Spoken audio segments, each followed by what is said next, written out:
ಶ್ರೀಗುರುಭ್ಯೋ ನಮಃ. ಹರಿ ಓಂ. ಸಚ್ಚಿದಾನಂದರೂಪಾಯ ಕೃಷ್ಣಾಯ ಅಕ್ಲಿಷ್ಟಕಾರಿಣೇ ನಮೋ ವೇದಾಂತವೇದ್ಯಾಯ ಗುರವೇ ಬುದ್ಧಿಸಾಕ್ಷಿಣೇ.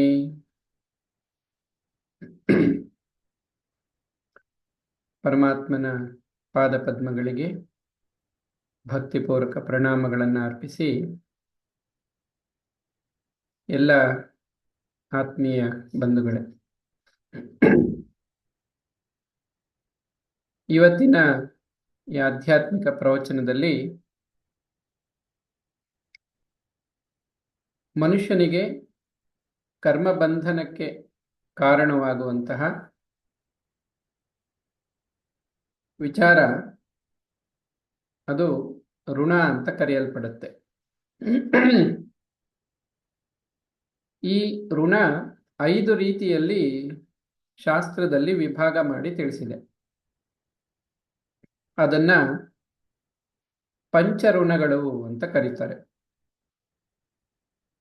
ಈ ಪಂಚಋಣಗಳನ್ನ ನಾವು ನಿವಾರಣೆ ಮಾಡ್ಕೋಬೇಕಾದ್ರೆ ಅಥವಾ ತೀರಿಸಬೇಕಾದ್ರೆ ಪಂಚಯಜ್ಞಗಳನ್ನ ಆಚರಿಸಬೇಕು.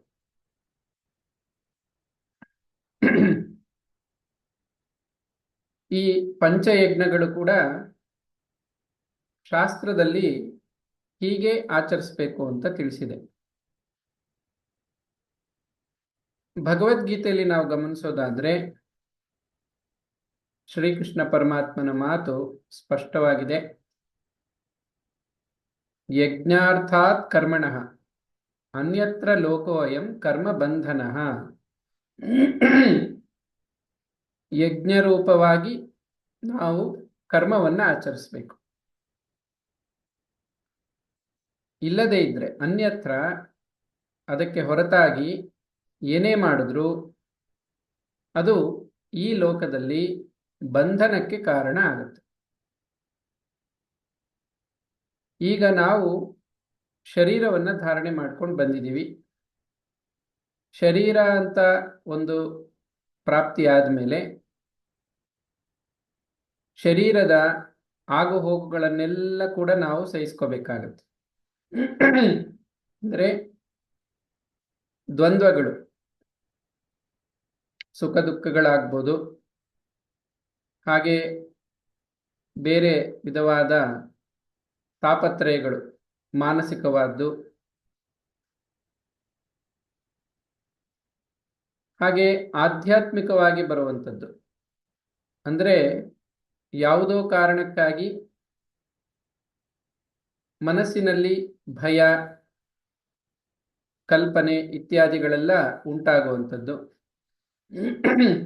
ಉದಾಹರಣೆಗೆ ಒಂದು ಕೆಟ್ಟ ಕನಸು, ಇದು ಕೂಡ ಕರ್ಮದ ಫಲವೇ. ಹಾಗೆ ಅಧಿದೈವಿಕ ಅಂತ ಇನ್ನೊಂದಿರುತ್ತೆ. ಯಾವುದೋ ಒಂದು ಘಟನೆ ನಡೆಯುತ್ತೆ, ಆ ಘಟನೆಯಿಂದ ಕೆಲವು ವ್ಯಕ್ತಿಗಳಿಗೆ ಬಹಳ ತೊಂದರೆ ಆಗಿರುತ್ತೆ. ಇದಕ್ಕೂ ಕೂಡ ಕಾರಣ ಅವರ ಯಾವುದೋ ಒಂದು ಕರ್ಮದ ಫಲ ಆಗಿರುತ್ತೆ. ಯಾರಿಗೆ ಇದು ಗೊತ್ತಿರೋದಿಲ್ವೋ, ಯಾವುದೇ ವಿಧವಾದ ಸಮಸ್ಯೆ, ಯಾವುದೇ ವಿಧವಾದ ಕೊರತೆ ಅಥವಾ ನೋವು ಅಥವಾ ನಷ್ಟ ಅಥವಾ ಚಿಂತೆ, ಮನುಷ್ಯರಿಗೆ ಈ ಥರದ್ದು ಬಹಳ ಇದೆ. ಅಥವಾ ಯಾವುದೋ ಒಂದು ಭಯ,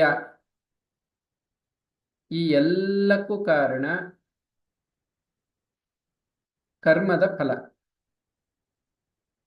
ಇದೇ ಸತ್ಯವನ್ನ ಸ್ವಾಮಿ ವಿವೇಕಾನಂದರು ಹೇಳ್ತಾರೆ, take the whole responsibility on your own shoulder. ನೀನಿವತ್ತೇನು ಅನುಭವಿಸ್ತಾ ಇದೆಯೋ, ನೀನಿವತ್ತೇನು ಆಗಿದೆಯೋ, ಅದಕ್ಕೆ ನೀನೇ ಕಾರಣ. ಆ ಜವಾಬ್ದಾರಿಯನ್ನ ನೀನೇ ಹೊತ್ಕೋ.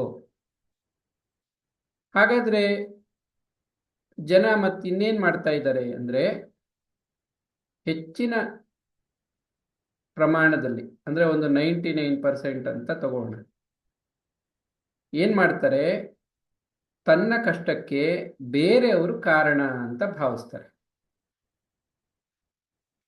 ತನಗಾದಂಥ ನಷ್ಟಕ್ಕೆ ಬೇರೆಯವರು ಕಾರಣ,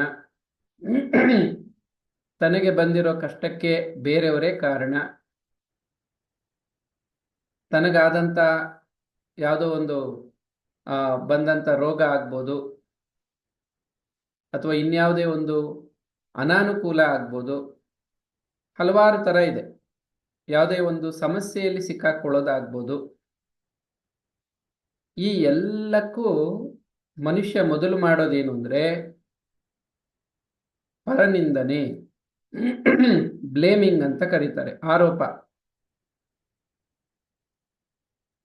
ಇವರಿಂದ ನನಗೆ ಈ ಥರ ಆಯಿತು, ಅವರಿಂದ ನನಗೆ ಆ ತೊಂದರೆ ಆಯಿತು, ಈ ಥರ ಬೇರೆಯವರ ಕಾರಣದಿಂದ ನನಗೆ ಕಷ್ಟ, ನಷ್ಟ, ಸಮಸ್ಯೆ, ಇನ್ನೊಂದು ಮತ್ತೊಂದು ಎಲ್ಲ ಆಗ್ತಾ ಇದೆ ಅಂತ ಜನಸಾಮಾನ್ಯರ ಒಂದು ಭಾವನೆ. ಆದರೆ ಇದು ಸತ್ಯ ಅಲ್ಲ. ಇದಕ್ಕೆ ಕಾರಣ ಏನು, ಮೂಲ ಕಾರಣ ಅಂತ ಹೋದಾಗ ಮೊದಲನೇದಾಗಿ ಕರ್ಮದ ಫಲ. ಕರ್ಮದ ಫಲ, ಅಶುಭ ಫಲ ಯಾಕೆ ಸಿಗ್ತಾ ಇದೆ ಅಂದರೆ, ಕರ್ಮವನ್ನ ಸರಿಯಾಗಿ ಮಾಡಿದ್ರೆ ಶುಭ ಫಲ, ಕರ್ಮವನ್ನ ಸರಿಯಾಗಿ ಮಾಡದೇ ಇದ್ರೆ ಅಶುಭ ಫಲ, ಅದು ವಿಕರ್ಮ ಆಗತ್ತೆ. ಕರ್ಮ ತಪ್ಪಾಗಿ ಮಾಡಿದ್ರೆ ವಿಕರ್ಮ. ಉದಾಹರಣೆಗೆ,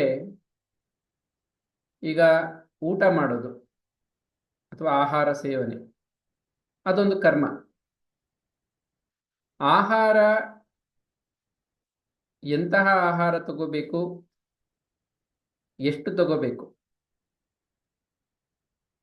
ಇದನ್ನ ಸರಿಯಾಗಿ ತಿಳ್ಕೊಂಡು ಅಷ್ಟೇ ತಗೊಂಡಾಗ, ಅದೇ ರೀತಿಯಲ್ಲಿ ಸೇವನೆ ಮಾಡಿದಾಗ, ಗೀತೆಯಲ್ಲಿ ಪರಮಾತ್ಮ ಹೇಳಿರೋ ಹಾಗೆ ಯತ್ ಕರೋಷಿ ಯದಶ್ನಾಸಿ ಯಜ್ಜುಹೋಷಿ ದದಾಸಿ ಯತ್ ಯತ್ ತಪಸ್ಯಸಿ ಕೋಂತೆಯ ತತ್ಕುರುಷ್ವ ಮದರ್ಪಣಂ. ನೀನೇನು ಸಾಧನೆ ಮಾಡ್ತೀಯೋ, ದಾನ ಮಾಡ್ತೀಯೋ, ಯಜ್ಞ, ಕರ್ಮ ಇತ್ಯಾದಿ ಇವೆಲ್ಲವನ್ನು ನನಗೆ ಸಮರ್ಪಣೆ ಮಾಡು. ತತ್ಕುರುಷ್ವ ಮದ್ ಅರ್ಪಣಂ. ಆಗ ಏನಾಗುತ್ತೆ, ಇದು ಯಜ್ಞ ಆಗುತ್ತೆ.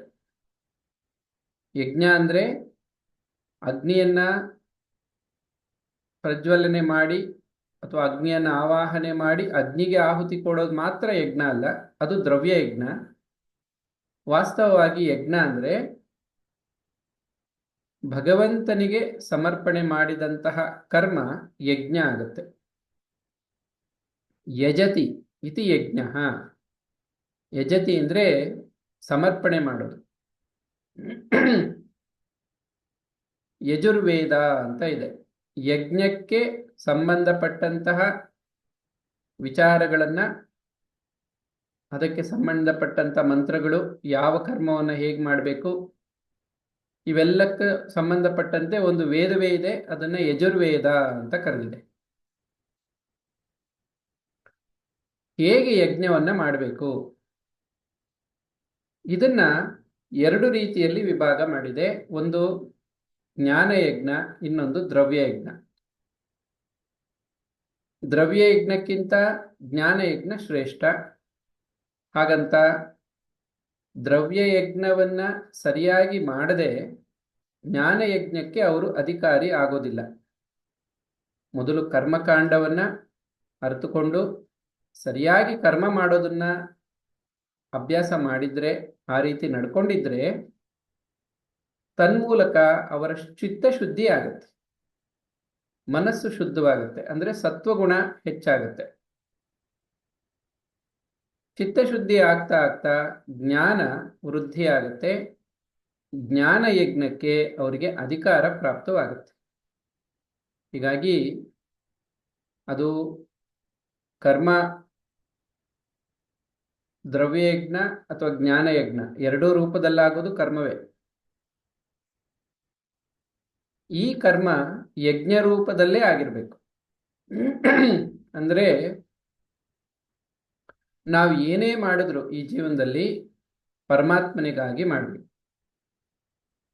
ಈಗ ಯಾರ್ಯಾರು ಮಾಡಬೇಕು ಆ ರೀತಿ ಅಂತ ಪ್ರಶ್ನೆ ಬಂದಾಗ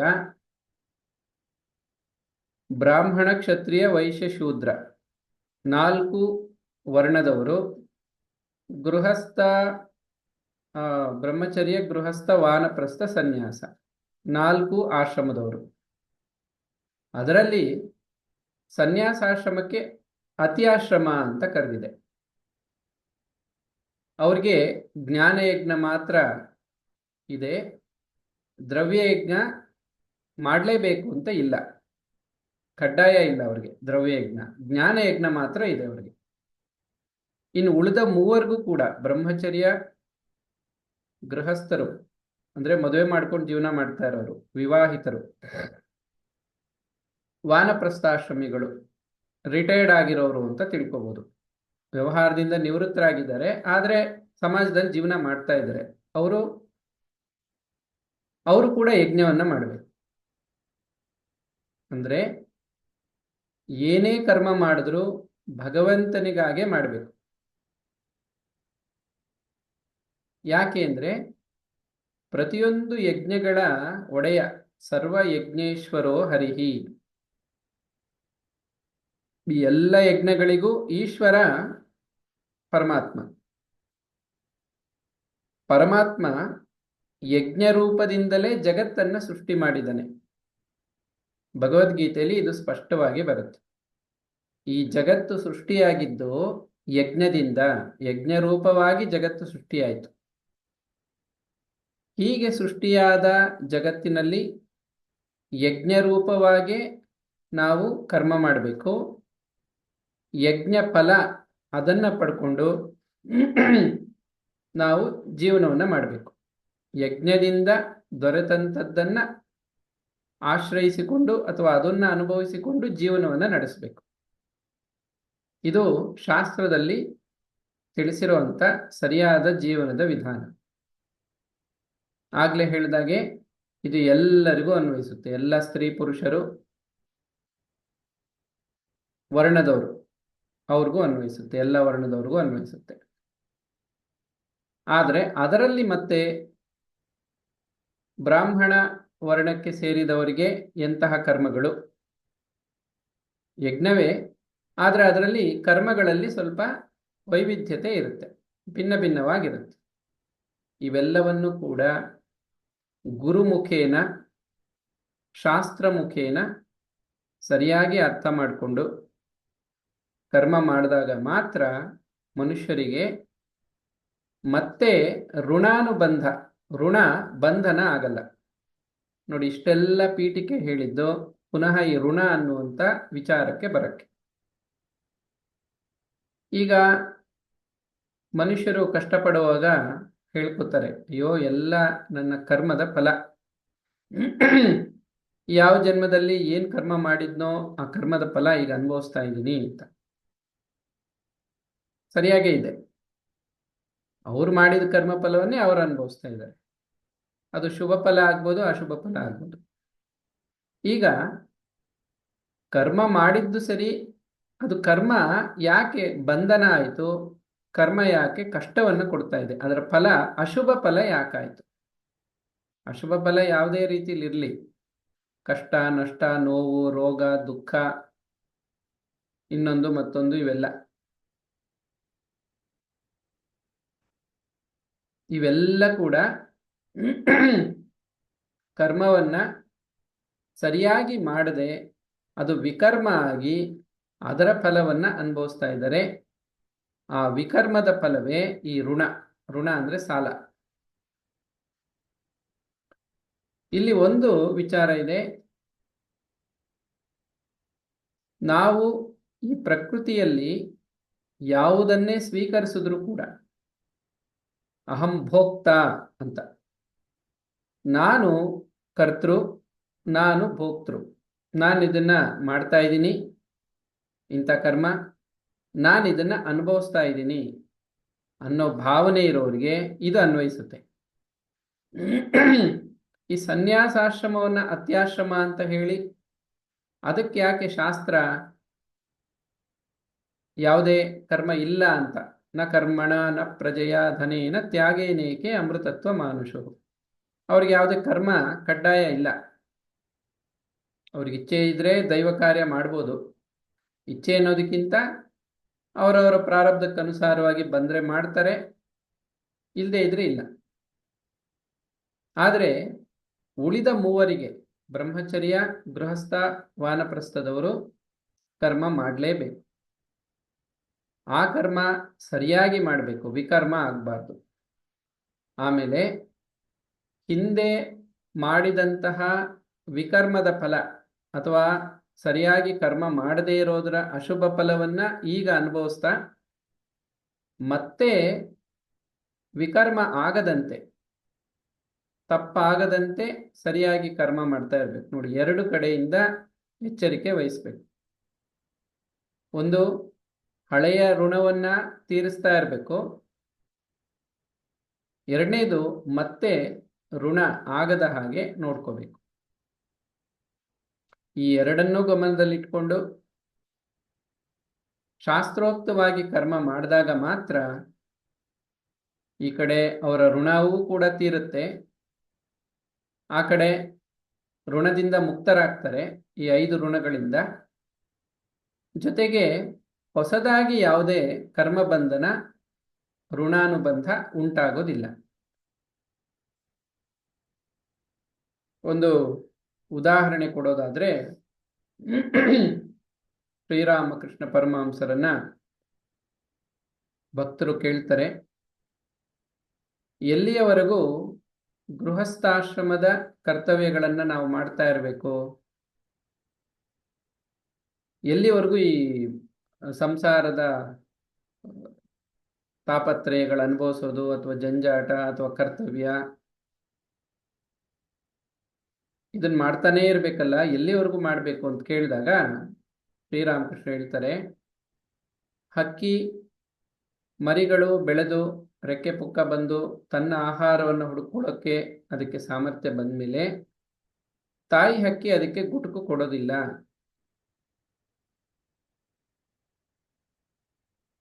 ಅದು ತನ್ನ ಪಾಡಿಗೆ ತಾನು ಹೊಟ್ಟೋಗುತ್ತೆ. ಆ ಮರಿನೂ ಹೊಟ್ಟೋಗುತ್ತೆ, ಅಕ್ಕಿನೂ ಹೊಟ್ಟೋಗುತ್ತೆ, ತಾಯಿ ಹಕ್ಕಿನೂ ಹೊಟ್ಟೋಗುತ್ತೆ. ಅಂದ್ರೆ ಆ ರೆಕ್ಕೆ ಪುಕ್ಕ ಬರೋವರೆಗೂ ಅದಕ್ಕೆ ಋಣ ಇತ್ತು. ಋಣ ಅಂದ್ರೆ ಸಾಲ. ಈಗ ಸಾಲ ತೀರಿಸಿದ ಮೇಲೆ ಇನ್ನೇನಿರುತ್ತೆ ಸಂಬಂಧ? ಈಗ ಎಲ್ಲಿಂದಲೋ ಯಾರ ಹತ್ರ ತಗೊಂಡಿದ್ದಾರೆ, ಸಾಲ ತೀರಿದ್ಮೇಲೆ ಅವ್ರಿಗೂ ಇವ್ರಿಗೂ ಮುಗಿದೋಯ್ತು.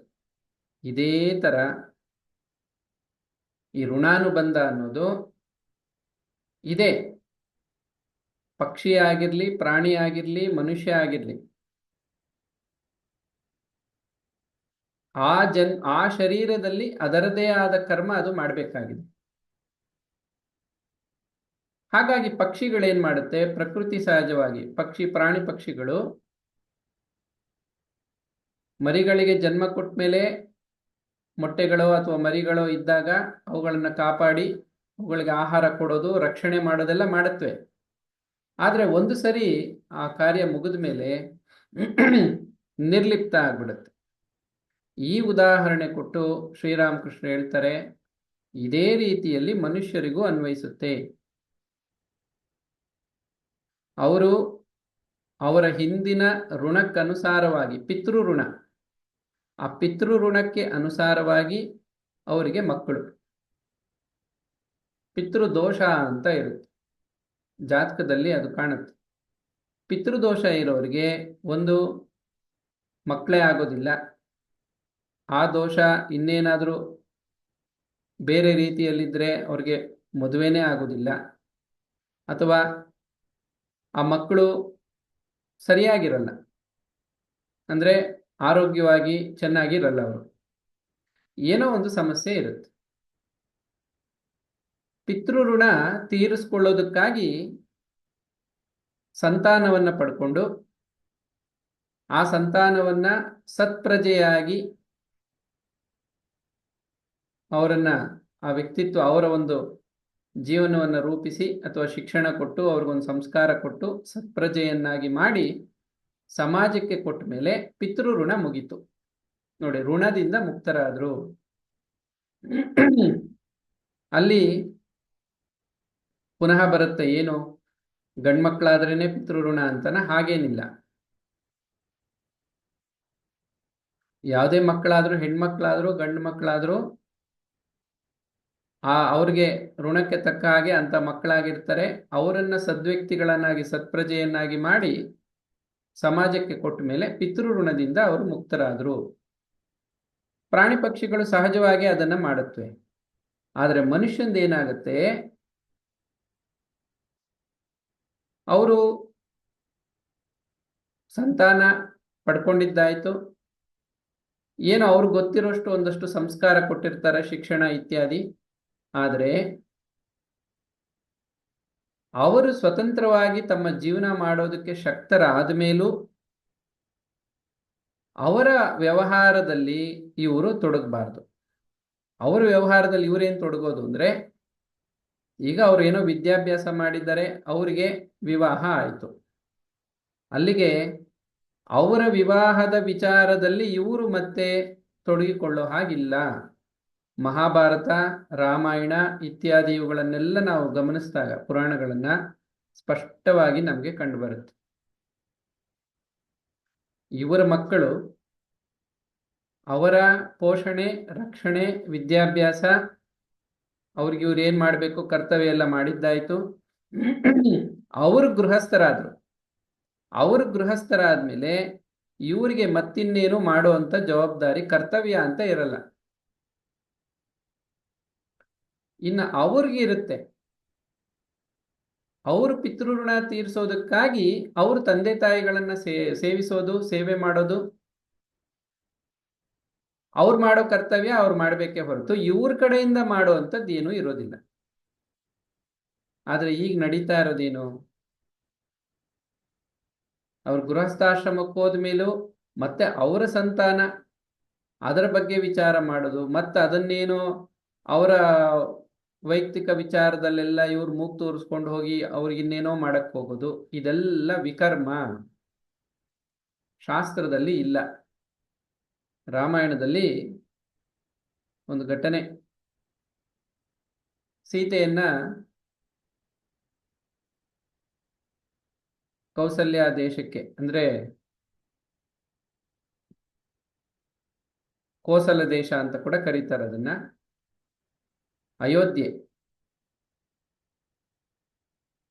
ಅಯೋಧ್ಯೆಗೆ ಕಳಿಸ್ಬೇಕಾದ್ರೆ ಈ ಸೀತೆಯ ತಾಯಿ ತಂದೆ ಎಲ್ಲ ಬಂದು ಸೀತೆಗೆ ಒಂದಷ್ಟು ಹೇಳ್ತಾರಂತೆ ವಿಚಾರಗಳು. ಏನಂದ್ರೆ, ಈ ತರ ನಮ್ಮ ಮಗಳನ್ನ ನಿಮಗೆ ನಾವು ನಿಮ್ಮ ಮನೆಗೆ ಕಳಿಸ್ಕೊಡ್ತಾ ಇದ್ದೀವಿ, ಈಗ ನೀವು ಈಕೆಯನ್ನ ನಿಮ್ಮ ಮಗಳಂತೆನೆ ನೋಡ್ಕೋಬೇಕು, ನಿಮಗೆ ನಾವು ಒಪ್ಸಿದೀವಿ, ನಮ್ಮ ಜವಾಬ್ದಾರಿ ಮುಗೀತು ಅಂತ. ಸೀತೆಗೆ ಏನು ಹೇಳ್ತಾರೆ ಅಂದ್ರೆ, ಈಗ ನಮ್ಮನ್ನ ಹೇಗೆ ನೀನು ತಂದೆ ತಾಯಿ ಅಂತ ನೋಡ್ಕೊಳ್ತಾ ಇದೆಯೋ, ತಂದೆ ತಾಯಿಯ ಸ್ಥಾನದಲ್ಲಿ ನಮ್ಗೇನು ಗೌರವ ಕೊಡ್ತಾ ಇದೆಯೋ ಅದೇ ಗೌರವನ ಈಗ ನಿಮ್ಮ ಅತ್ತೆ ಮಾವ ಏನಿದಾರೋ ಕೌಸಲ್ಯ ಮತ್ತು ದಶರಥ, ಅವರನ್ನ ಹಾಗೆ ನೋಡ್ಬೇಕು. ಇನ್ನು ಹಲವಾರು ಮಾತುಗಳನ್ನ ಹೇಳಿ ಕಳಿಸ್ಕೊಡ್ತಾರೆ. ಆಪದ್ಧರ್ಮ ಅಂತ ಇದೆ. ಆಪದ್ಧರ್ಮ ಇದ್ದಾಗ ಮಾತ್ರ ತಾತ್ಕಾಲಿಕವಾಗಿ ತವರ ಮನೆಯಲ್ಲಿ ಆಶ್ರಯ ಪಡ್ಕೊಳ್ಳೋದು,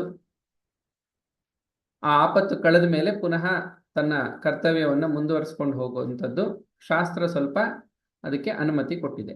ಅಷ್ಟೇ ಹೊರತು ಅವರವರ ಕರ್ತವ್ಯ ಮುಗಿದ ಮೇಲೆ, ಅಲ್ಲಿಗೆ ಋಣ ಮುಗಿದ ಮೇಲೆ ಮುಗೀತು ಅಂತ. ಮಹಾಭಾರತದಲ್ಲಿ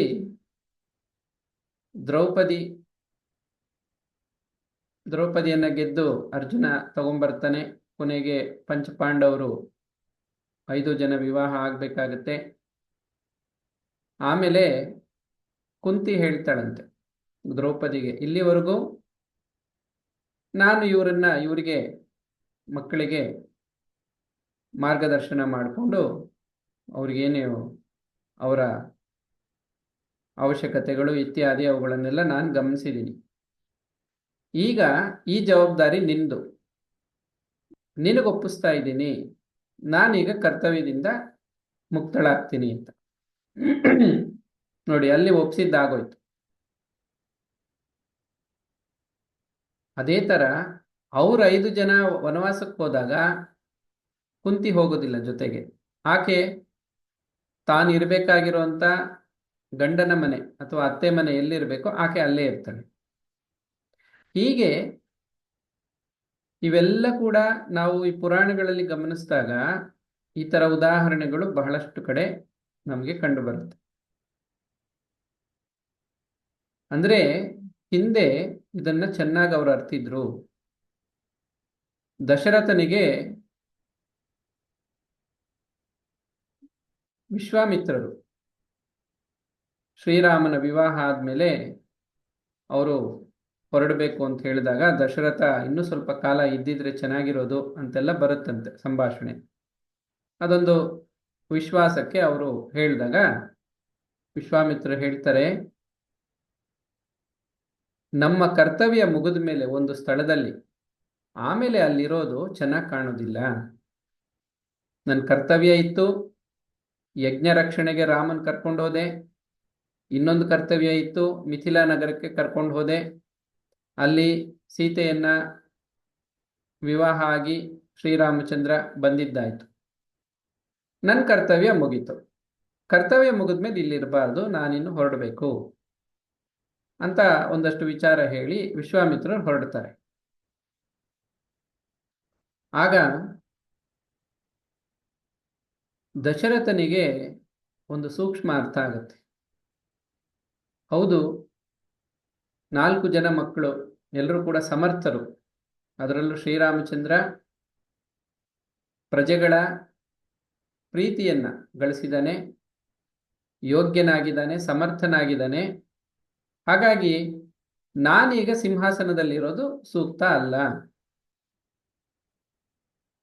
ವಂಶೋದ್ಧಾರಕ ಬೇಕು, ಮತ್ತೆ ಮುಂದೆ ಈ ರಾಜ್ಯವನ್ನು ಪರಿಪಾಲನೆ ಮಾಡೋನು ಬೇಕು ಅಂತಾನೆ ಪುತ್ರಕಾಮೇಷ್ಟಿ ಯಾಗ ಮಾಡಿ ಪಡ್ಕೊಂಡಿದ್ದು. ಹೀಗೆಲ್ಲ ಆಗಿದೆ.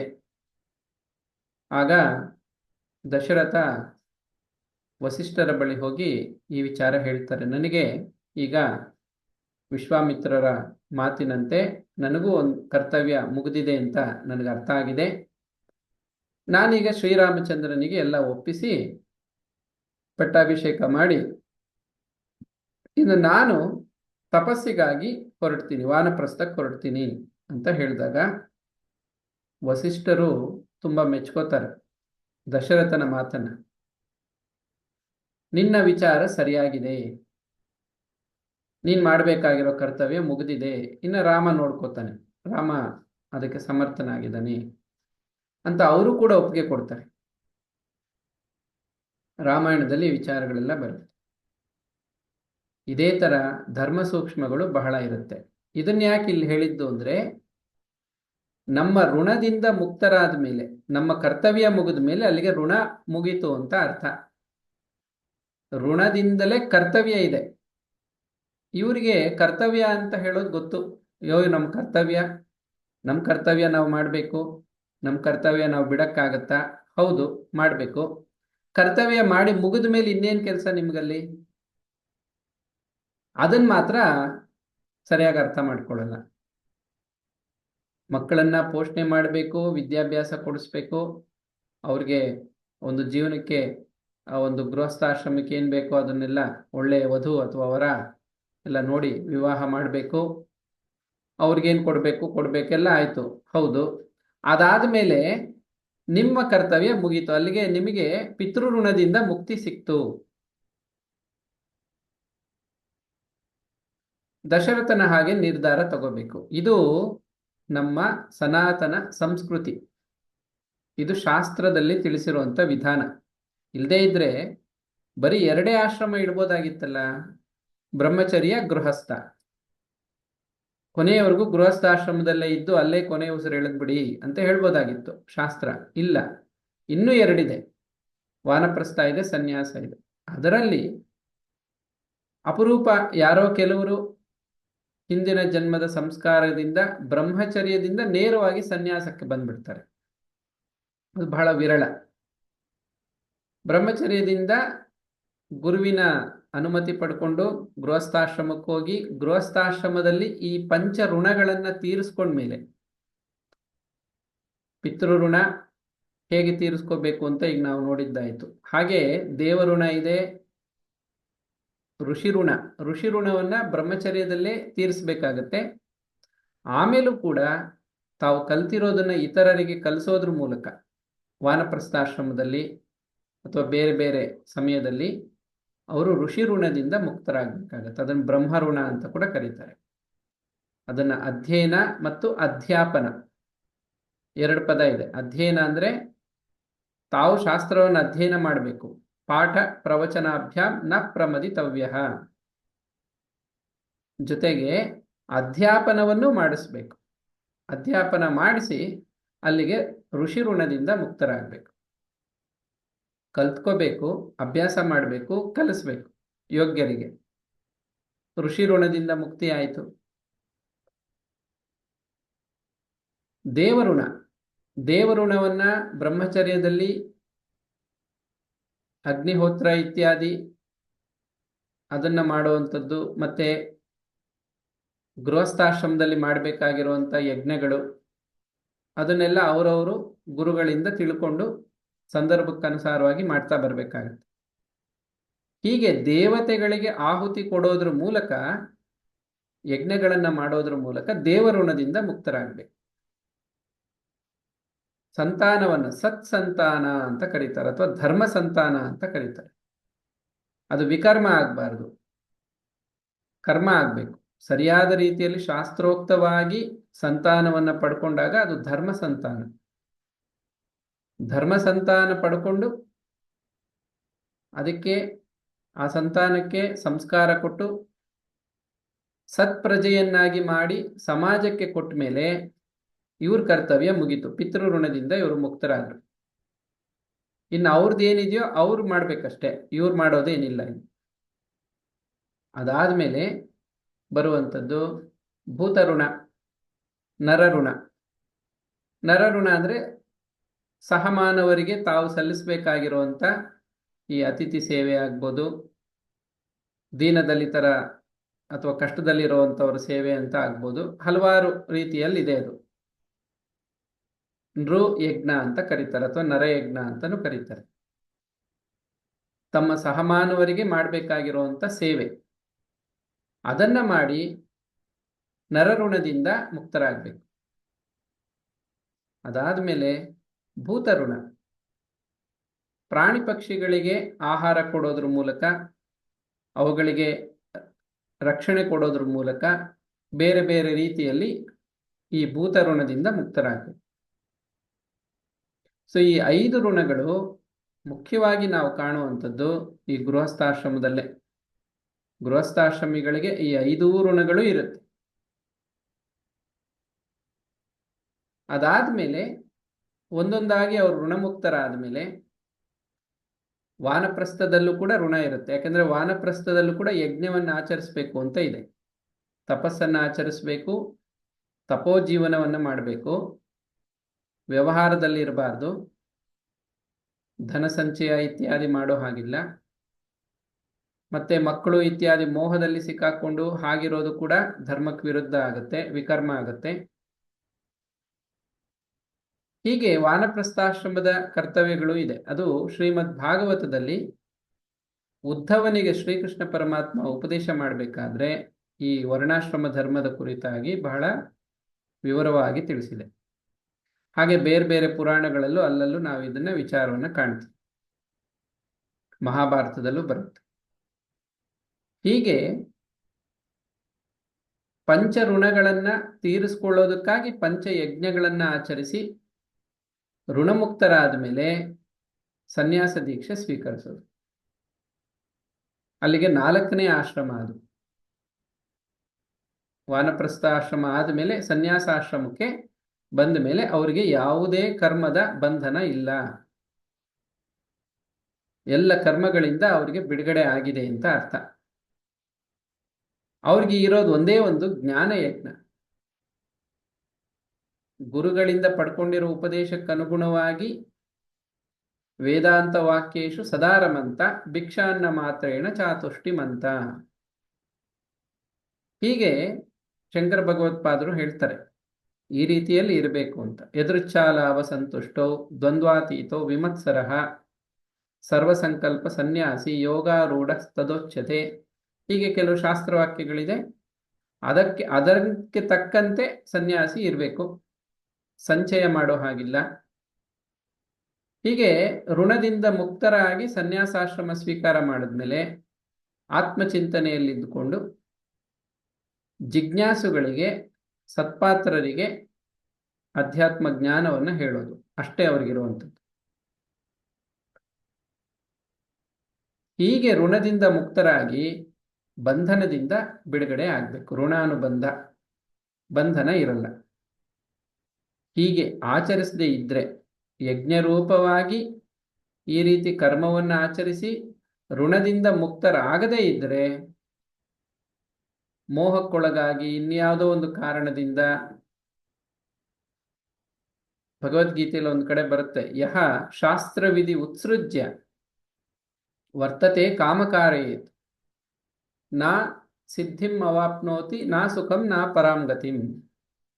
ಅವರಿಗೆ ಇಲ್ಲಿ ಸಿದ್ಧಿನೂ ಆಗಲ್ಲ, ಕರ್ಮ ಮಾಡಿದರೆ ಸರಿಯಾಗಿ ಮಾಡದೇ ಇರೋದ್ರಿಂದ ವಿಕರ್ಮ ಆಗ್ಬಿಟ್ಟಿದೆ, ಹಾಗಾಗಿ ಕರ್ಮದ ಫಲನೂ ಸಿಗಲ್ಲ.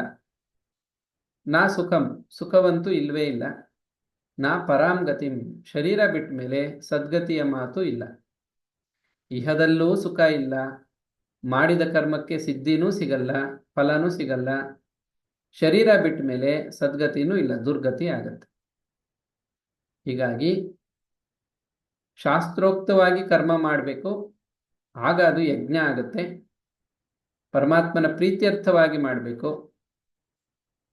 ಹೊಸದಾಗಿ ಋಣ ಉಂಟಾಗೋದಿಲ್ಲ, ಕರ್ಮ ಬಂಧನ ಉಂಟಾಗಲ್ಲ. ಹಳೆಯದು ಏನಿತ್ತೋ ಈಗ ಆ ಋಣದಿಂದ ಪ್ರಾರಬ್ಧವನ್ನು ಅನುಭವಿಸ್ತಾ ಆ ಋಣದಿಂದ ಅವರು ಮುಕ್ತರಾಗ್ತಾರೆ. ಈ ರೀತಿಯಲ್ಲಿ ಈ ಋಣವನ್ನ ಸರಿಯಾಗಿ ಕರ್ಮ ಮಾಡಿ ತೀರಿಸದೇ ಇದ್ರೆ ಈ ಋಣ ಮತ್ತೆ ಅದು ಹೆಚ್ಚಿಗೆ ಆಗಿ ಅಥವಾ ಇನ್ಯಾವುದೋ ರೀತಿಯಲ್ಲಿ ಮುಂದಿನ ಜನ್ಮಕ್ಕೆ ಅದು ಮತ್ತೆ ಮುಂದುವರಿಯುತ್ತೆ.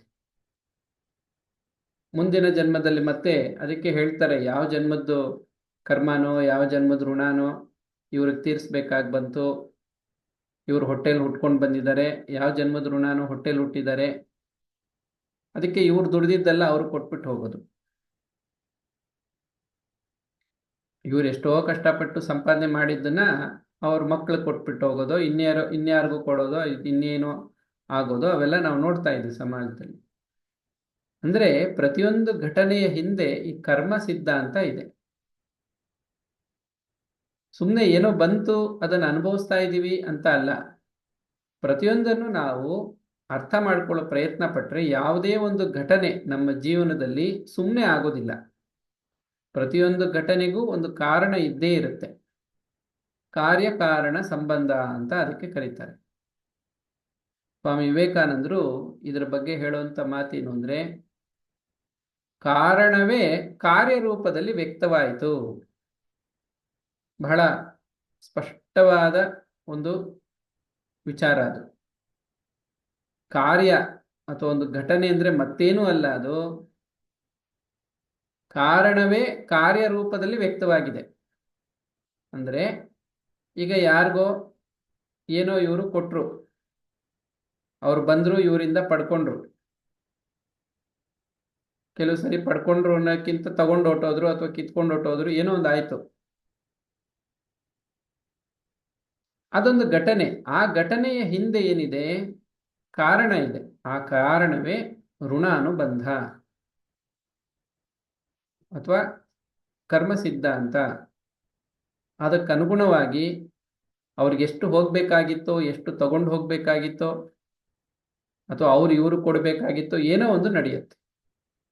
ಇಲ್ಲದೇ ಇದ್ರೆ ಆ ಘಟನೆ ನಡೆಯೋದಕ್ಕೆ ಸಾಧ್ಯವೇ ಇಲ್ಲ. ಇದನ್ನ ನಾವು ಗಮನದಲ್ಲಿಟ್ಕೊಂಡಾಗ ನಾವು ಬೇರೆ ಯಾರ ಮೇಲೂ ಆರೋಪ ಹೊರಿಸದೆ, ನಮಗೆ ಲಾಭ ಆಗಿದ್ದಾಗ್ಲಿ, ನಷ್ಟ ಆಗಿದ್ದಾಗ್ಲಿ, ಇನ್ನೇನೋ ಆಗಲಿ, ಇದಕ್ಕೆ ಹಿಂದೆ ನಾವು ಮಾಡಿದಂಥ ಕರ್ಮದ ಫಲ ಇದು, ಇದನ್ನು ನಾವೀಗ ಅನುಭವಿಸ್ಬೇಕಾಗಿದೆ ಅಂತ ಸ್ವೀಕರಿಸಬೇಕು. ಎರಡನೇದು, ಈಗ ಪುನಃ ಬಂಧನ ಆಗದ ಹಾಗೆ, ಋಣಾನುಬಂಧ ಆಗದ ಹಾಗೆ ನಡ್ಕೋಬೇಕು. ಈಗ ನಾವು ಇಲ್ಲಿವರೆಗೂ ಗಮನಿಸಿದ್ದೇನು ಅಂದ್ರೆ, ಹಿಂದೆ ಯಾವ ಯಾವ ಕರ್ಮದ ಫಲವಾಗಿ ಯಾವ ಯಾವ ಋಣ ಇತ್ತು ಅಂತ, ಹೇಗಾಯ್ತು ಅಂತ ಕೆಲವು ಉದಾಹರಣೆ ಗಮನಿಸಿದ್ವಿ. ಈಗ ಇನ್ನೊಂದು ವಿಚಾರ ಶಾಸ್ತ್ರದಲ್ಲಿ ತಿಳಿಸೋ ಹಾಗೆ, ಈಗ ಮೊದಲನೇದಾಗಿ ದೇವಋಣ. ದೇವಋಣ ಯಾಕಾಯ್ತು ಅಂದಾಗ, ದೇವತೆಗಳೆಲ್ಲ ಕೂಡ ಪರಮಾತ್ಮನ ವ್ಯಕ್ತ ರೂಪಗಳು. ದೇವತೆಗಳು ಅಂದ್ರೆ ಸೂರ್ಯ, ಚಂದ್ರ, ನವಗ್ರಹಗಳು ಇತ್ಯಾದಿ ಏನ್ ನಾವು ನೋಡ್ತೀವೋ ಅದು, ಹಾಗೆ ದಿಕ್ಪಾಲಕರು, ಅಷ್ಟಾವಸುಗಳು, ಆದಿತ್ಯರು ಇತ್ಯಾದಿ ಇವರೆಲ್ಲ ದೇವತೆಗಳಿಂದಲೇ ಈ ಲೋಕ ಅನ್ನೋದು, ಇವರೆಲ್ಲ ಲೋಕಪಾಲಕರು. ಲೋಕವನ್ನ ಪಾಲನೆ ಮಾಡ್ತಾ ಇದ್ದಾರೆ. ಅವರು ಲೋಕವನ್ನ ಪಾಲನೆ ಮಾಡ್ತಾ ಇರೋದ್ರಿಂದ ನಾವು ಲೋಕದಲ್ಲಿ ಜೀವಂತವಾಗಿದ್ದೀವಿ, ಜೀವನ ಮಾಡ್ತಾ ಇದ್ದೀವಿ. ಈಗ ಈ ಲೋಕದಲ್ಲಿರೋದನ್ನೆಲ್ಲ ನಾವು ಪಡ್ಕೊಂಡು ಜೀವನ ಮಾಡ್ತಾ ಇದ್ಮೇಲೆ, ಲೋಕಪಾಲಕರಾದ ದೇವತೆಗಳಿಗೆ ಸಲ್ಲಿಸಬೇಕಾಗಿರುವಂತ ಆಹುತಿ ಅಥವಾ ಅವ್ರಿಗೆ ಕೊಡಬೇಕಾಗಿರುವಂತಹ ಏನು ಯಜ್ಞ ರೂಪವಾಗಿ ಅವರಿಗೆ ಸಲ್ಲಿಸಬೇಕಾಗಿರುವಂಥದ್ದನ್ನ ನಾವು ಕೊಡಲೇಬೇಕು. ಅದನ್ನೇ ಕರ್ಮ ಅಂತ ಕರೀತಾರೆ. ಕರ್ಮಫಲ, ಯಜ್ಞ, ಸಮರ್ಪಣೆ ಅಂತ. ಅವರಿಗೆ ಸಮರ್ಪಿಸಬೇಕಾಗಿರೋದನ್ನ ಕೊಡಲೇಬೇಕು. ಇದು ಗೀತೆಯಲ್ಲಿದೆ. ದೇವತೆಗಳಿಂದ ನೀವೇನೆಲ್ಲ ಪಡ್ಕೊಂಡಿದ್ದೀರೋ, ಅನ್ನ ಅಂದ್ರೆ ಆಹಾರ, ಔಷಧಿಗಳು ಇತ್ಯಾದಿ, ಮತ್ತೊಂದು ಇನ್ನೊಂದು ಏನೆಲ್ಲ ಇದೆಯೋ ಸಾಮಗ್ರಿಗಳು, ಇವೆಲ್ಲ ದೇವತೆಗಳಿಂದ ನಿಮಗೆ ಸಿಕ್ಕಿದೆ. ಪುನಃ ಅದನ್ನು ದೇವತೆಗಳಿಗೆ ಸಮರ್ಪಣೆ ಮಾಡಿ ಅವರು ಅದನ್ನು ಸ್ವೀಕರಿಸಿ ಪುನಃ ಅವರು ನಿಮಗೆ ಮಳೆ ಇತ್ಯಾದಿ ರೂಪದಲ್ಲಿ ಪುನಃ ನಿಮ್ಗೆ ಅವರು ಕೊಡ್ತಾರೆ. ಅದನ್ನ ನೀವು ಭಗವಂತನಿಗೆ ಅರ್ಪಣೆ ಮಾಡಿ ಸ್ವೀಕಾರ ಮಾಡಿ. ನೋಡಿ, ಇದು ಇಷ್ಟು ವಿಧಾನ ಇದೆ. ಹೀಗಾಗಿ ಈ ದೇವಋಣ ಅನ್ನುವಂಥದ್ದು ಈ ರೀತಿ ನಿರ್ಮಾಣ ಆಯಿತು. ದೇವತೆಗಳಿಂದಲೇ ಈ ಜಗತ್ತು ಜೀವಂತವಾಗಿದೆ, ಅಂದ್ರೆ ನಡೀತಾ ಇದೆ, ಅವರೇ ಪಾಲನೆ ಮಾಡ್ತಾ ಇರೋರು. ಈ ಲೋಕದಲ್ಲಿರೋವರೆಗೂ ನಾವು ಯಜ್ಞ ಇತ್ಯಾದಿಗಳ ಮೂಲಕ ದೇವತೆಗಳಿಗೆ ಸಮರ್ಪಣೆ ಮಾಡಬೇಕಾಗಿರೋದನ್ನ ಕೊಡಲೇಬೇಕಾಗುತ್ತೆ. ಹಾಗಾಗಿ ಯಜ್ಞ ಅನ್ನುವಂಥದ್ದು ಮಾಡಲೇಬೇಕಾಗಿರುವಂಥದ್ದು ಕಡ್ಡಾಯವಾಗಿ. ಈ ಯಜ್ಞವನ್ನ ಮಾಡಬೇಕಾದ್ರೆ ಹೇಳ್ತಾರೆ, ಆ ದೇವತೆಯ ಹೆಸರನ್ನ ಹೇಳಿ, ಇದಂ ಇಂದ್ರಾಯ ಸ್ವಾಹ ಇದಂ ನ ಮಮ ಅಂತ ಒಂದು ಕಡೆ ಹೇಳ್ತಾರೆ. ಇದು ಇಂದ್ರನಿಗೆ, ಇದು ನನ್ನದಲ್ಲ. ಅದೇ ತರ ಪ್ರತಿಯೊಂದು ಆಹುತಿಯಲ್ಲೂ ಹೇಳ್ಕೋಬೇಕಾಗುತ್ತೆ. ಹಾಗೇನೆ ದೇವಯಜ್ಞ ಆದ್ಮೇಲೆ ಋಷಿಯಜ್ಞ, ಬ್ರಹ್ಮಯಜ್ಞ. ಋಷಿಗಳಿಂದ ನಾವು ಇವತ್ತು ಓದ್ತಾ ಇರೋದು ವ್ಯಾಕರಣ, ಅಕ್ಷರ, ಭಾಷೆ, ಪ್ರತಿನಿತ್ಯ ನಾವು ಓದ್ತೀವಿ, ಬರಿತಾ ಇರ್ತೀವಿ. ಇವೆಲ್ಲ ನಮಗೆ ಕೊಟ್ಟೋರು ಯಾರು? ಈ ವಿದ್ಯೆನ ಋಷಿಗಳು. ಹಾಗೆ ಬೇರೆ ಬೇರೆ ವಿದ್ಯೆಗಳು, ಆ ವಿದ್ಯೆಗಳನ್ನ ಆಶ್ರಯಿಸಿಕೊಂಡು ಜೀವನ ಮಾಡ್ತಾ ಇರ್ತೀವಿ. ಆ ವಿದ್ಯೆಯನ್ನೆಲ್ಲ ನಮಗೆ ಕೊಟ್ಟಿರುವಂತ ಋಷಿಗಳಿಗೆ ಪುನಃ ನಾವು ಹೇಗೆ ಅವರ ಋಣ ತೀರಿಸೋದು? ಅದಕ್ಕೆ ಗುರುಗಳು ಹೇಳಿದಂತೆ ಜೀವನ ಮಾಡೋದು, ಅದು ಕೂಡ ಗುರುವಿನ ಋಣ ಅಥವಾ ಋಷಿ ಋಣವನ್ನು ತೀರಿಸಿದ ಹಾಗಾಗತ್ತೆ. ಎರಡನೇದು, ಸತ್ಪಾತ್ರರಿಗೆ, ಯೋಗ್ಯರಿಗೆ ಆ ವಿದ್ಯೆಯನ್ನ ಮತ್ತೆ ಇವರು ಧಾರೆ ಎರಿಬೇಕು, ಮಾರ್ಕೋಬಾರದು. ಈಗ ನಡೀತಾ ಇರೋದೇನು ಅಂದ್ರೆ ವಿದ್ಯೆಯನ್ನ ಮಾರ್ಕೊಳ್ಳೋದು, ವಿದ್ಯೆಯನ್ನ ಕೊಂಡ್ಕೊಳ್ಳೋದು, ವಿದ್ಯೆಯನ್ನ ಮಾರೋದು. ಆದರೆ ಇವೆರಡೂ ಕೂಡ ವಿಕರ್ಮ. ವಿದ್ಯೆನ ಗುರುಮುಖೇನ ಪಡ್ಕೋಬೇಕು, ಗುರು ವಿದ್ಯೆಯನ್ನು ಧಾರೆ ಎರಿತಾನೆ. ವಿದ್ಯೆಯನ್ನು ಗಳಿಸಿದ ಮೇಲೆ ಆ ವಿದ್ಯೆಯನ್ನು ನಾವು ಸತ್ಪಾತ್ರರಿಗೆ, ಯೋಗ್ಯರಿಗೆ, ಜಿಜ್ಞಾಸುಗಳಿಗೆ ಅದನ್ನ ನಾವು ನೀಡಬೇಕು. ದಾನ, ವಿದ್ಯಾದಾನ ಅಂತ. ಆಗ ಅದು ಸತ್ಕರ್ಮ ಆಗುತ್ತೆ, ಯಜ್ಞ ಆಗುತ್ತೆ, ಜ್ಞಾನಯಜ್ಞ. ಆ ರೀತಿಯಲ್ಲಿ ಋಷಿ ಋಣವನ್ನು ಕಳ್ಕೋಬೇಕಾಗುತ್ತೆ. ಮೂರನೇದು ಪಿತೃಋಣ. ಶರೀರವನ್ನು ಕೊಟ್ಟಂತಹ ತಂದೆ ತಾಯಿಗಳು, ಅವರಿಗೆ ಸಲ್ಲಿಸಬೇಕಾಗಿರುವಂತಹ ಕರ್ತವ್ಯ, ಸೇವೆ ಇತ್ಯಾದಿ. ಗೃಹಸ್ಥರಾದರೆ ಸತ್ಸಂತಾನವನ್ನು ಪಡ್ಕೊಂಡು ಸತ್ಪ್ರಜೆಯನ್ನಾಗಿ ಮಾಡಿ ಸಮಾಜಕ್ಕೆ ಕೊಡೋದು. ಅಲ್ಲಿಗೆ ಪಿತೃ ಋಣ ಮುಗೀತು. ನರಋಣ, ಸಹಮಾನವರಿಗೆ ಅವರಿಂದ ಏನೆಲ್ಲ ಸಹಾಯ ಪಡ್ಕೊಂಡಿರ್ತಾರೆ, ಪ್ರತ್ಯಕ್ಷವಾಗಿ ಪರೋಕ್ಷವಾಗಿ, ಸಮಾಜಕ್ಕೆ ಸಲ್ಲಿಸಬೇಕಾಗಿರುವಂಥ ಸೇವೆನ ಸಲ್ಲಿಸಲೇಬೇಕು. ಅದನ್ನು ಹೇಗೆ ಅಂತ ಶ್ರೀರಾಮಕೃಷ್ಣ ಹೇಳ್ತಾರೆ, ಶಿವಜ್ಞಾನೇ ಜೀವಸೇವಾ. ಯಾರೋ ಒಬ್ಬನಿಗೆ ಕೇಳ್ತಾರೆ, ಏನು ನಿನ್ನ ಜೀವನದಲ್ಲಿ ಏನು ನಿನ್ನ ಒಂದು ಆದರ್ಶ ಏನು? ಆಗ ಅವನು ಹೇಳ್ತಾನಂತೆ, ಕೈಲಾದಷ್ಟು ಇತರರಿಗೆ ಉಪಕಾರ ಮಾಡೋದು. ಆಗ ಶ್ರೀರಾಮಕೃಷ್ಣರು ಅವನನ್ನು ಬೈತಾರೆ, ಎಷ್ಟು ಧೈರ್ಯ ನಿನಗೆ, ಈಶ್ವರ ಸೃಷ್ಟಿ ಮಾಡಿರೋ ಜಗತ್ತಿಗೆ ನೀನು ಉಪಕಾರ ಮಾಡ್ತೀಯಾ? ಇಷ್ಟು ಧೈರ್ಯ ಆ ಮಾತು ಹೇಳಕ್ಕೆ ಅಂತ ಬೈತಾರೆ, ತಿದ್ದುತ್ತಾರೆ. ಆಮೇಲೆ ಹೇಳ್ತಾರೆ, ಹೆಚ್ಚು ಅಂದ್ರೆ ನೀನು ಸೇವೆ ಮಾಡಬಲ್ಲೆ ಅಷ್ಟೇ, ಅದು ಉಪಕಾರ ಅಂತ ಹೇಳೋ ಹಾಗಿಲ್ಲ, ಸೇವೆ ಮಾಡ್ತಾ ಇದ್ದೀನಿ, ಅದು ನಿನ್ನ ಕರ್ತವ್ಯ ಕೂಡ. ಹಾಗೆ ನರಯಜ್ಞ ಅಥವಾ ನೃಯಜ್ಞ ಹೇಗೆ ಅಂದ್ರೆ, ಇತರರಿಗೆ ತಮ್ಮ ಕೈಲಾದಷ್ಟು ಸೇವೆಯನ್ನು ಸಲ್ಲಿಸೋದ್ರ ಮೂಲಕ, ಸಮಾಜಕ್ಕೆ ಸಮಾಜ ಸೇವೆ ಮಾಡೋದ್ರ ಮೂಲಕ ಸಮಾಜದ ಋಣವನ್ನ ತೀರಿಸ್ಕೋಬೇಕು. ಇದಾದ ಮೇಲೆ ಬರುವಂಥದ್ದು ಭೂತ ಋಣ. ಪ್ರಾಣಿ ಪಕ್ಷಿಗಳು ಇವೆ, ಅವು ಪರೋಕ್ಷವಾಗಿ ಮನುಷ್ಯನಿಗೆ ಬಹಳಷ್ಟು, ಮನುಷ್ಯನ ಜೀವನಕ್ಕೆ ಅವುಗಳದ್ದೇ ಆದ ಒಂದು ಕೊಡುಗೆ ಇದೆ. ಹಾಗಾಗಿ ಪ್ರಾಣಿ ಪಕ್ಷಿಗಳಿಗೆ ಆಹಾರ ನೀಡೋದು ಇತ್ಯಾದಿ ಮೂಲಕ ಆ ಪ್ರಾಣಿ ಪಕ್ಷಿಗಳ ಋಣವನ್ನು ಕೂಡ, ಭೂತ ಋಣವನ್ನು ತೀರಿಸ್ಕೋಬೇಕು.